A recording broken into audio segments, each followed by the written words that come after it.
ഒറ്റപ്പെട്ടു പോയി എന്ന് ചിന്തിച്ചുകൊണ്ടിരിക്കുന്നവരാണോ നിങ്ങൾ? നമ്മൾ ഒരുപാട് പേർക്ക് നമ്മൾ ഒരുപാട് പേര് നമ്മൾ പോലും നമ്മളെ സ്നേഹിക്കുന്നതിനേക്കാളും കൂടുതൽ സ്നേഹിച്ചു, പരിഗണിച്ചു. എന്നിട്ടും നമ്മൾ ഇപ്പോൾ ആരുമല്ലാത്തവരും നമുക്കിപ്പം ആരുമില്ലാത്തവരും ആയിട്ടുള്ള അവസ്ഥയിലാണോ ഇരിക്കുന്നത്? എന്നാൽ ഞാൻ നിങ്ങളോടൊരു മെസ്സേജ് പറയട്ടെ. സ്നേഹിച്ചവർ നമ്മെ മനസ്സിലാക്കാതെയോ തള്ളിക്കളഞ്ഞതുപോലെയോ തോന്നുന്ന നിമിഷങ്ങൾ ജീവിതത്തിൽ വരും. അപ്പോൾ നമ്മുടെ ഹൃദയം ചോദിക്കും, എനിക്കാരുണ്ട്? ബൈബിളിലൊരു വചനമുണ്ട്, അമ്മ മറന്നാലും ഞാൻ നിന്നെ മറക്കുകയില്ല. മനുഷ്യരുടെ സ്നേഹം മാറിപ്പോകാം, പക്ഷെ ദൈവത്തിൻ്റെ സ്നേഹം ഒരിക്കലും മാറുന്നില്ല.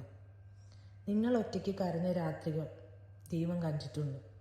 നിങ്ങൾ ആരോടും പറയാതെ ഉള്ളിൽ സൂക്ഷിച്ച വേദന അവൻ അറിയുന്നു. മനുഷ്യർ വിട്ടുപോയിടത്ത് ദൈവം കൂടുതൽ അടുത്തു വരുന്നു. ഞാൻ നിന്നോട് കൂടെയുണ്ട്, ഭയപ്പെടേണ്ട എന്ന വചനം ഇന്ന് നിങ്ങളോട് സംസാരിക്കുകയാണ്. നിങ്ങൾ തള്ളപ്പെട്ടവരല്ല, മറിച്ച് ദൈവം തിരഞ്ഞെടുത്തവരാണ്. ഇന്ന് നിങ്ങൾ ഒറ്റപ്പെട്ടു എന്ന് തോന്നിയാലും ഇത് അവസാന വാക്കല്ല.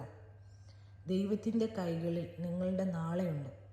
അവൻ നിങ്ങളുടെ കണ്ണുനീർ സന്തോഷമായി മാറ്റും. അതുകൊണ്ട് എൻ്റെ പ്രിയപ്പെട്ടവർ, വിശ്വാസം വിട്ടുകളയരുത്, പ്രാർത്ഥന വിട്ടുകളയരുത്. ദൈവം നിങ്ങളെ ഒരിക്കലും കൈവിടില്ല.